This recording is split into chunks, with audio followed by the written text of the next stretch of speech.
de casa, está começando mais um Conversa na Praça aqui na Rede Bom Jesus, o nosso canal do YouTube aqui da Basílica do Senhor Bom Jesus de Tremembé, para conversar com você que está aí de casa, mas também para conversar hoje com a nossa convidada, que veio hoje trazer um pouquinho da sua história, trazer também um pouquinho das suas lições, ensinamentos, dica e uma conversa bem gostosa aqui na praça, hoje que está um vento fresco por aqui. Boa tarde, Lígia, seja bem-vinda, obrigada por aceitar o nosso convite mais uma vez. Obrigada, eu que agradeço pelo convite. É sempre um prazer estar com vocês. E hoje nós vamos conhecer um pouquinho da Lígia. A Lígia, que é a Lígia Frazão, aqui da cidade de Tremembé, ela é advogada e também escritora. Nós vamos contar um pouquinho aí dessa história, mas eu queria que você começasse contando um pouquinho da sua história inicial. Você nasceu aqui mesmo em Tremembé, nasceu em outro lugar. Como é que é a sua família? Tem irmãos, bastante gente, tem contato com todos, né? Tem bastante contato com todos. Como que é? Como que foi sua infância? Conta um pouquinho pra gente da sua história inicial. Ok, vamos lá.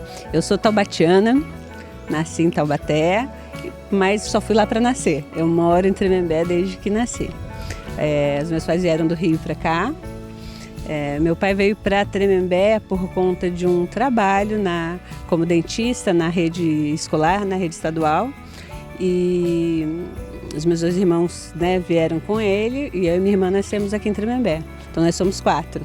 Então tem um pezinho no Rio também? Sim, eu para minha mãe de lá. Mas aí, enfim, mas a minha vida foi toda aqui. Como eu disse, eu fui para Taubaté só para nascer e sempre morei aqui, sempre vivi aqui em Tremembé. Lá no Rio ainda tem família, algum parente? Sim, tem bastante gente. Assim, o meu pai era o mais velho da família dele. Então, assim, eram muitos tios, né? Tinham muitos parentes. Hoje em dia já não tem mais tanta gente nesse plano, mas ainda tem os primos, ainda tem bastante gente por lá, sim. Muito legal. Bom, eu queria que você contasse agora, aí você nasceu aqui, foi crescendo, como é que foi a sua infância aqui em Tremembé? Tinha bastante amigos, estudou aonde? Tem amigos ainda de infância na sua vida? Conta um pouquinho pra gente, assim, do que você rememora e gosta de contar para as pessoas da sua infância.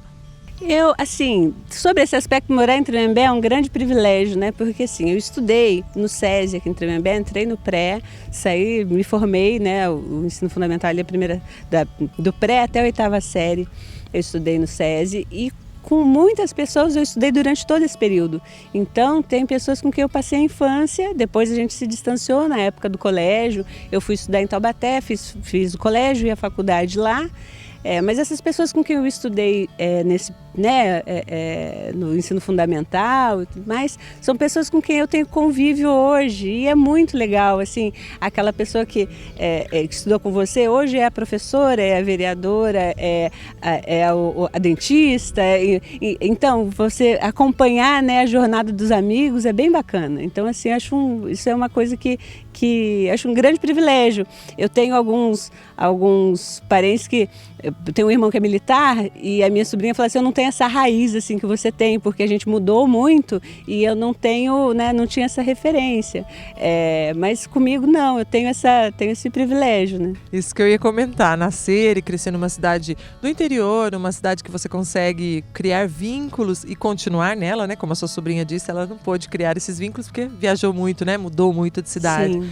É um privilégio porque você vê histórias acontecendo muito maravilhosas e você acompanha, né? Você vive junto a história do amigo, do parceiro, da família, né? Muito bacana. Bom, mas aí você contou que fez a faculdade lá em Taubaté. E como é que foi a escolha da sua profissão? Você é advogada hoje. Como é que foi escolher essa profissão? Como é que o direito chegou na sua vida? Curioso, né? Hoje em dia, trabalhando com algumas pessoas... Dizem que às vezes é a profissão que te chama, não é você que escolhe, né? Então, talvez tenha sido isso. Eu tinha algumas opções, algumas coisas faziam parte das minhas ambições. Jornalismo era uma coisa que eu tinha interesse em fazer. Psicologia era algo que eu tinha interesse em fazer. Mas, por fim, um belo dia eu falei para meu pai, acho que eu vou fazer vestibular para Direito. Ele gostou, aí eu falei, então tá, vou fazer. E assim, foi algo que foi uma escolha da qual eu nunca me arrependi, assim, eu me identifico com isso, assim, foi uma opção, dentre as opções que eu tinha, algumas coisas que me interessavam nessas outras áreas que eu citei, eu vejo que de alguma forma eu acabo lidando com isso, enfim, e agora 20 anos depois, você vai se... afeiçoando cada vez mais, né? Minha vida ficou consolidada em torno disso. Então, acho que foi a escolha certa. E você, na sua profissão hoje, você se diz aí bem, né, realizada, consolidada. Você tem alguma coisa que te marcou muito, assim, que você conta quando alguém fala assim, qual que é o desafio ou qual que é o prazer da profissão de advogado? Você lembra ali alguma coisa muito marcante que aconteceu na sua vida na profissão? Nossa, tem tanta coisa. Tem tanta coisa de formas diferentes as coisas marcam, né? Quando você vê que de alguma forma você realmente conseguiu fazer diferença na vida de alguém, isso traz uma realização pessoal tão grande que não tem dinheiro que pague, né? Então, a gente tem, enfim, inúmeras situações. Eu sempre trabalhei muito com direito de família.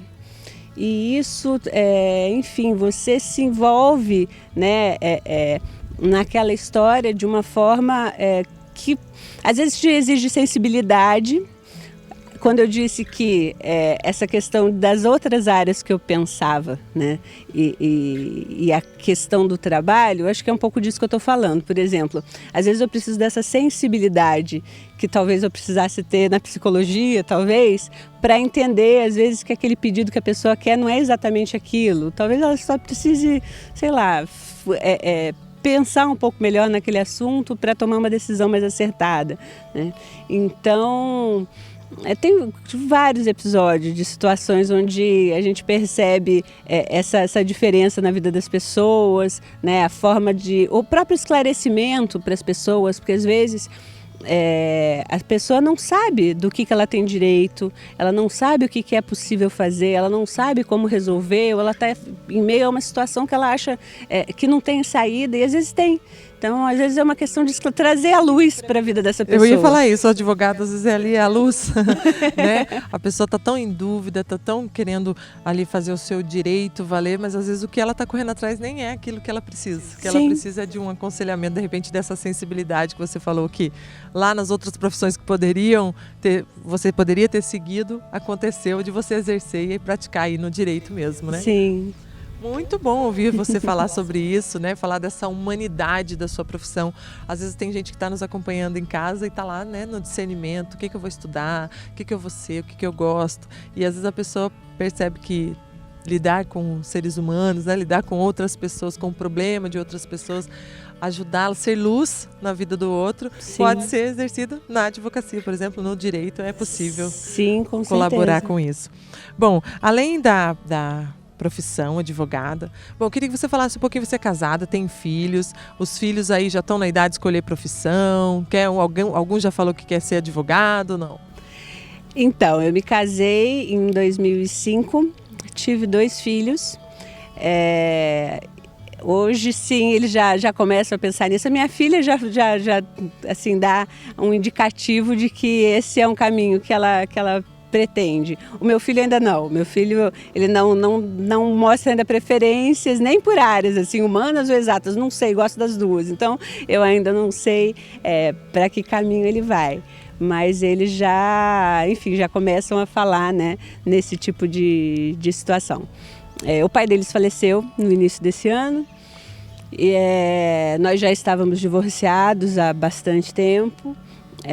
E enfim, é algo com o qual a gente está lidando ainda esse ano, porque foi uma coisa trágica, impactante, e nós ainda estamos lidando com isso, e isso é um divisor de águas na nossa família. Assim, os meus filhos cresceram, amadureceram muito em virtude de tudo que aconteceu. E, enfim, estamos numa fase diferenciada da nossa vida. Então você está com uma grande missão aí, né? Agora sem a presença paterna, no caso. Mas você, com certeza, aí tem muito amor, muita força aí dentro de você que você vai transmitir para eles. O que você mais se preocupa em transmitir para eles, assim, um valor que você acha assim que é isso que eu quero ter certeza que eu encaminhei, que eu deixei eles no caminho do bem? Como eu te disse, o que aconteceu foi muito impactante na minha família. Então, mais do que nunca, o que eu espero hoje é conseguir deixar os meus filhos no caminho do bem. Que eles não venham a se influenciar pela maldade, enfim, pelo lado ruim das coisas, né? E que eles consigam se manter sempre no caminho do bem. Acho que essa é a principal. Outro dia eu ouvi uma frase de que você sabe que você teve sucesso na sua vida quando você vê que seus filhos se tornaram boas pessoas. Eu adorei essa frase, porque realmente se tem uma coisa, independente de profissão ou de atividade profissional ou de qualquer outra coisa, se tem uma coisa que para mim realmente é valioso, é ser mãe. Então, saber que eu estou fazendo um bom trabalho, saber que eles estão indo para um bom caminho, saber que eles estão, fazendo escolhas dentro de valores que a gente transmitiu, para mim é fundamental. Já é uma conquista, né? Com Já é a certeza, grande conquista da nossa vida. Com certeza. Bom, a gente está conversando hoje aqui com a Lígia Frazão, que é advogada. E no próximo bloco eu vou contar essa história, que ela é escritora também. Vocês aí de casa vão saber um pouquinho dessa história. A gente vai dar uma pausa bem rapidinho aqui para tomar uma água e a gente volta já já. Com a missão de evangelizar e levar a palavra de Jesus a mais pessoas, o Santuário Basílica do Senhor Bom Jesus de Tremembé conta agora com uma rede de comunicação. A Rede Bom Jesus hoje transmite através do YouTube uma programação religiosa de formação, entretenimento e cultura. Para levar a devoção ao Bom Jesus mais longe, a rede conta ainda com os canais digitais do Facebook, Instagram e o nosso site bj6.com.br. Evangelizar é comunicar a boa nova. A Rede Bom Jesus amplia a comunicação do Santuário Basílica do Senhor Bom Jesus de Tremembé através da internet, com a missão e compromisso de levar a mensagem do nosso Senhor. Rede Bom Jesus, viva a evangelização!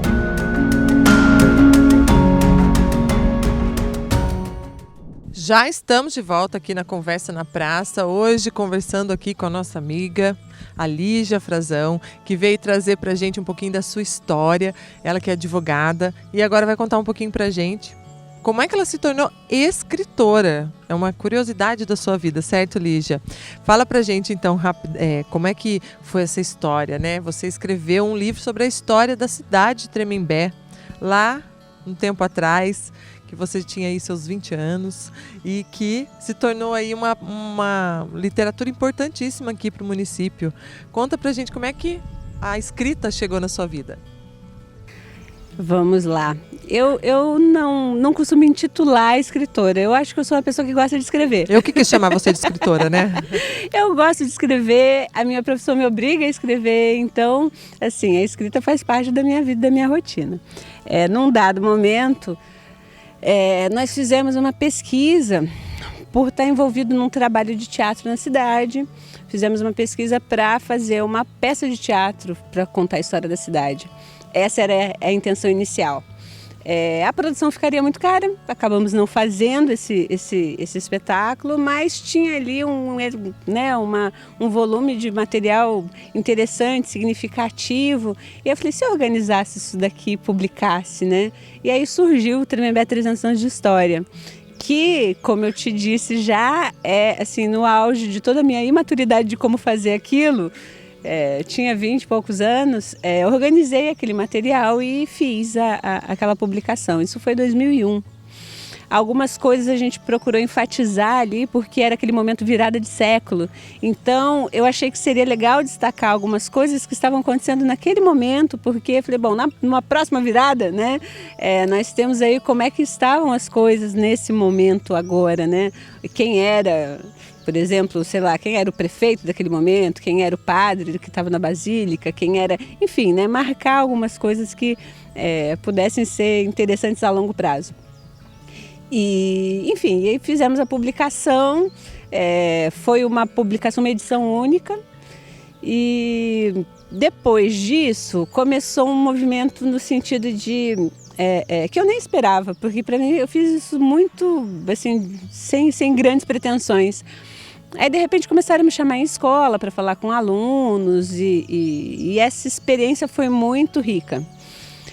Fui primeiro no magistério, era o último ano de magistério, eram adultos, foi uma experiência assim, diferente para mim. Eu tinha 20 e poucos anos, estava falando com tinham pessoas mais velhas do que eu ali na sala. E, de repente, tive uma segunda experiência que foi falar com criança. E eu achei aquilo encantador. Era uma pré-escola.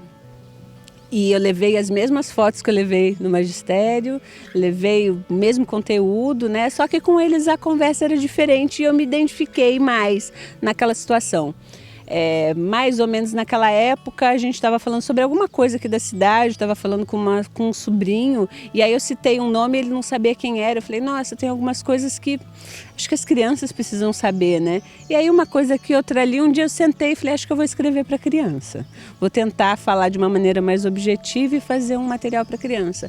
E eu fiz um segundo material que foi com a intenção, né, de atingir um público aí infanto-juvenil, crianças, e escrevi esse segundo livro, né, o tema era o mesmo, só que ele era mais objetivo, ele era ilustrado, aí fizemos com uma forma que eles pudessem pintar, participar, interagir de alguma forma, né, e isso foi quase que simultâneo com o outro, foi tudo meio que no mesmo período.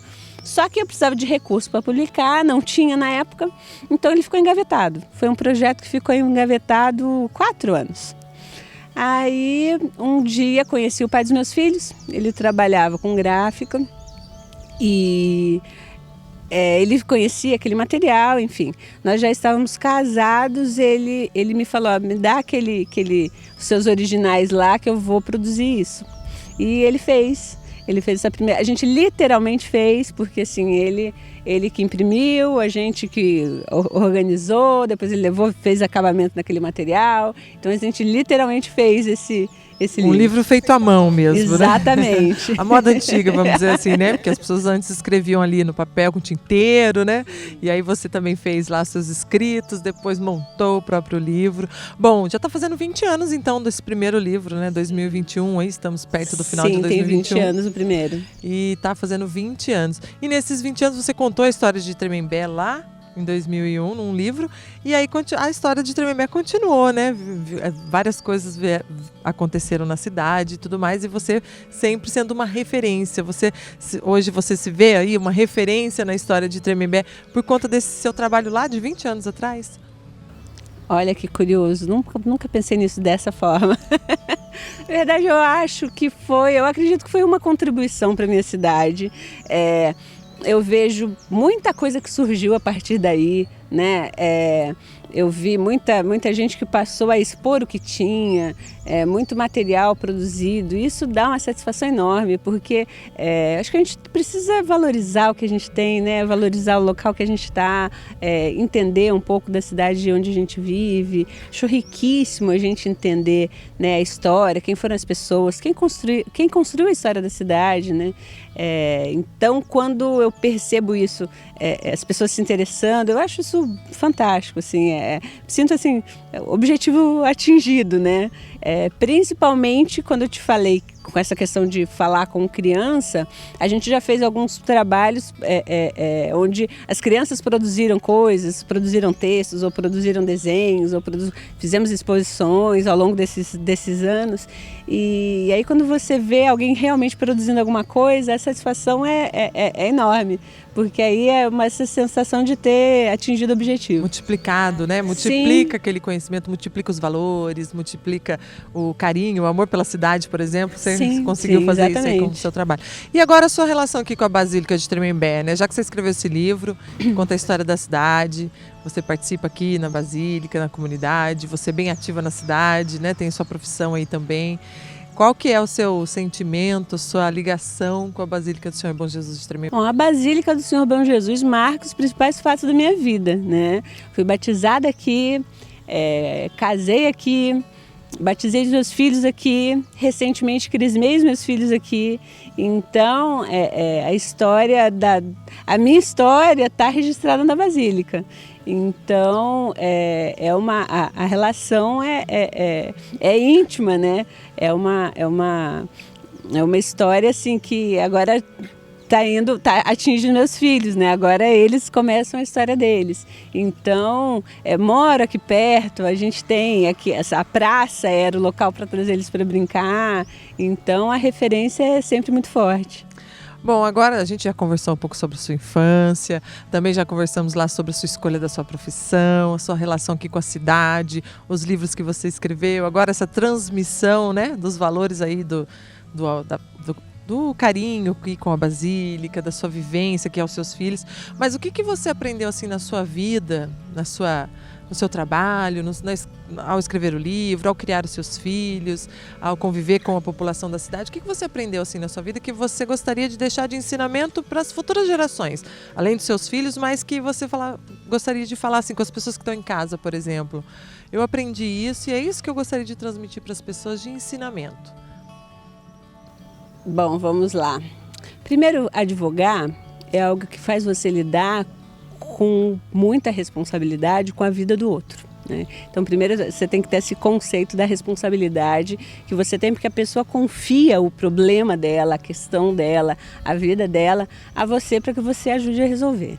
Então, essa responsabilidade traz um peso grande.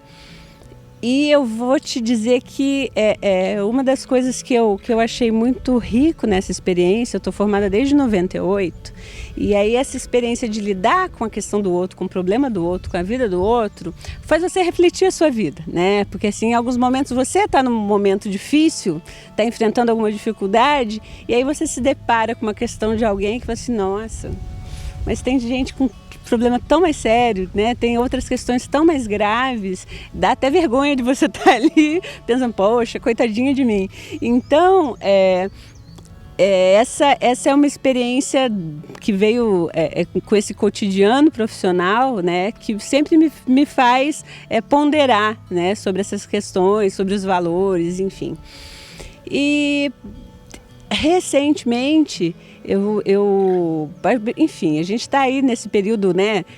Pandemia, tantas perdas, tantas mortes, tantas pessoas se despediram, independente da idade, né? Pessoas mais velhas, pessoas mais novas. E a gente, em casa, teve um problema muito grave nesse sentido. Então, se tem uma coisa que para mim hoje é muito marcante, e hoje eu falo muito com os meus filhos, é essa questão de você, primeiro, demonstrar o que sente, né? Conseguir, diga para quem é importante para você que ela é importante para você, porque a gente não sabe quanto tempo você tem para fazer isso, você não sabe qual é a oportunidade que você tem para fazer isso, quantas oportunidades você terá para fazer isso, né? Se você terá uma próxima oportunidade. Então eu acho que assim, não desperdiçar. Quando eu tinha 15 anos, eu estava ao lado do caixão da minha mãe, chegou um amigo do meu pai, Dr. Matoso, ele era dentista aqui em Tremembé também. E ele falou para o meu pai, Frazão, a vida é uma chama exposta ao vento. Eu tenho visto muitas pessoas publicarem, a vida é um sopro, a vida é um sopro, a vida é um sopro. Eu acho que a vida não é um sopro, eu acho que a vida é uma chama exposta ao vento. Então, assim, ilumina a vida das pessoas, sabe? Dá força para essa chama, vive da melhor maneira possível, sabe? Porque ela está exposta ao vento.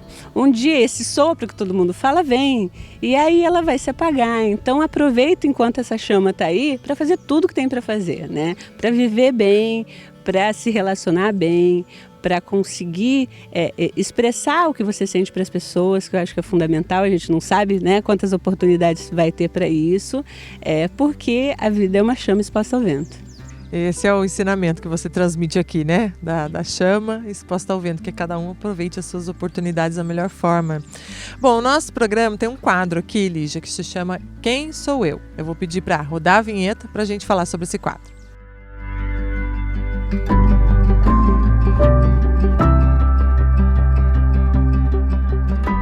Lígia, esse quadro Quem Sou Eu, você vai se definir em uma frase ou em uma palavra. Quem é a Lígia? A Lígia Frazão, né? Eu te conheci como Lígia Frazão, advogada aqui de Tremembé.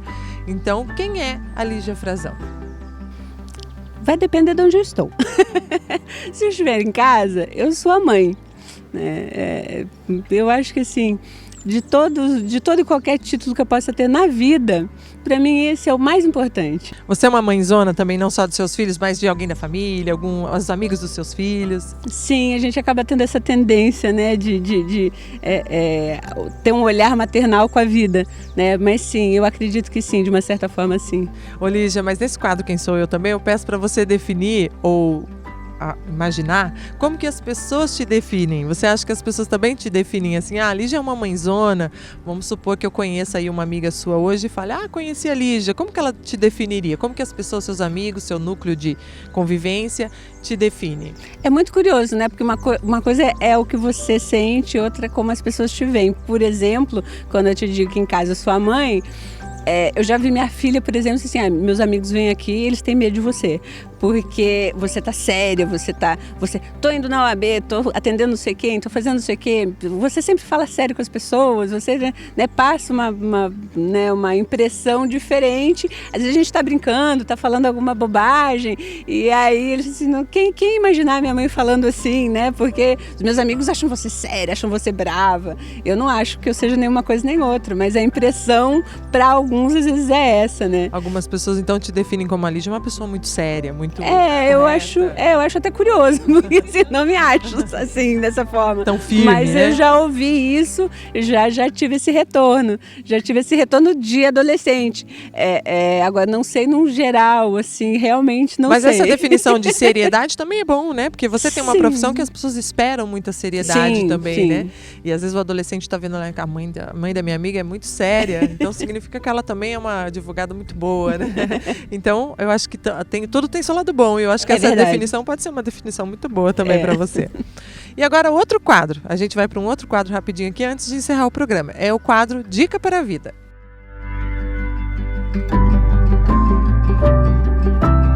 E no quadro Dica para a Vida, vou pedir para você dar uma dica para as pessoas. Você já deu várias dicas aqui na nossa conversa, na sua história, seus ensinamentos mesmo, porque a história de vida das pessoas inspiram a gente e acaba nos ensinando muita coisa. Mas a dica que eu gostaria que você deixasse aqui é para quem está em casa nos assistindo pela Rede Bom Jesus. Qual é a dica que você passa aqui hoje para as pessoas levarem para a vida? Pode ser um lugar que você já visitou, uma experiência que você viveu, um livro que você leu, que você fala, nossa, esse livro me ensinou, gostaria que as pessoas conhecessem para ensinar também. Então, um filme, a sua dica que você dá para as pessoas para levar para a vida. Um dia eu li um livro que eu não me lembro, eu não consigo te dizer assim, muito sobre ele, exceto sobre aquilo que mais me impactou. Era um livro que falava sobre... eram depoimentos de presidentes de grandes organizações, tipo presidente das organizações McDonald's, né? Grandes empresários, e falava o que a pessoa gostaria de saber há 25 anos atrás. Eu achei muito legal, assim, 25 anos atrás, né? De repente, quanta coisa seria diferente se eu soubesse disso há 25 anos atrás. E eu confesso para você que eu lembro de muito pouca coisa do que estava ali, mas uma delas eu levei para a vida, que é nunca tome nenhuma iniciativa antes de pensar 24 horas sobre aquilo. Porque 24 horas depois, às vezes o problema já não é mais tão grande, às vezes a questão já não é mais tão grande. E se for, aí você sabe que o empenho que você precisa para lidar com aquilo. Mas assim, esperar 24 horas para tomar uma decisão pode ser uma sábia decisão. Porque a dimensão das coisas muda, né? Ou se concretiza. Então, é uma coisa que, assim, eu tenho para mim de referência, assim, sabe? Para agir. Essa dica é muito boa. Vou levar para mim também, hein? Não precisa nem falar o nome do livro, porque só isso que te marcou muito, com certeza vai marcar muitas pessoas. 24 horas é um tempo bem razoável para a gente pensar e aí sim tomar determinada atitude, né? Lígia, a gente vai terminando aqui a nossa conversa na praça. Foi muito bom conversar com você, embora esse vento aí bagunçou um pouco o nosso cabelo, mas eu agradeço você por ter aceitado o nosso convite e, mais do que isso, trazer a sua história, os seus ensinamentos, o seu exemplo de vida, que as pessoas em casa te conheçam um pouco mais e também se inspirem aí nas palavras que você trouxe aqui hoje. Uma boa tarde para você e obrigada. Para você também, agradeço muito mais uma vez estar aqui com vocês, é sempre um prazer. Obrigada, Lígia. E você que está em casa, o nosso Conversa na Praça está terminando aqui. Essa é a Lígia Frazão, nossa entrevistada de hoje. Espero que você tenha gostado da história dela, desse nosso bate-papo. Semana que vem estamos de volta, tem mais programa para você. Um abraço e até lá!